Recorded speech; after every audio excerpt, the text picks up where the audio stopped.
I think that is the biggest ethical issue facing agricultural journalists is the majority of these publications here are paid for by advertising.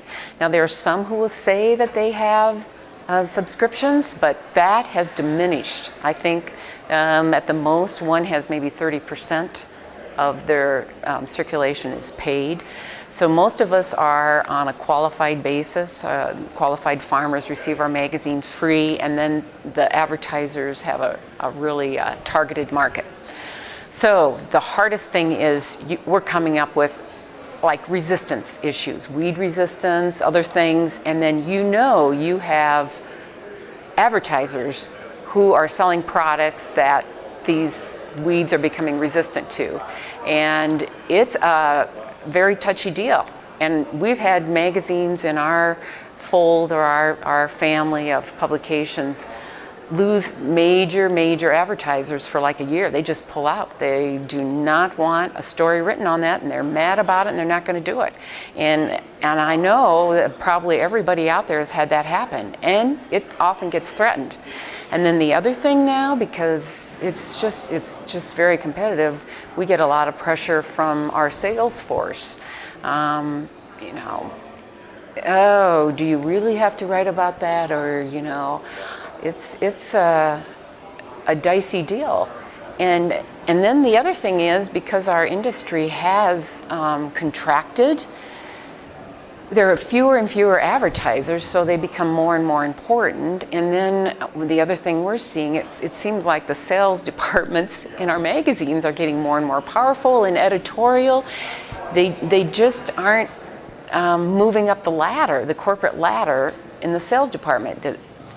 The publishers and the heads of these companies seems to all come out of sales. They don't come out of editorial. So they don't understand this dilemma. And so it's just a really tough thing. So I think you just have to be strong, and then when you write a story, you have to be very fair. You have to, what we do is we do an accuracy check on all these major features. We send them out to all the sources, and they can see, and it's an accuracy check. If there's anything incorrect on that, they can, we will consider changing it. Also, they see what all their competitors have said. So, and it kind of sets everybody up. They know ahead of time when that story comes out, okay, we have, we said this about this type of product or this trend, and our competitor said that, and they're ready for it. So that way it takes some of the heat off us, and they're not going immediately up the ladder and complaining to our bosses, and then when we have everybody in an uproar, because by then they've all accepted that that's what's coming out. And so I think we just have to be more diligent in how we handle this competitive business right now.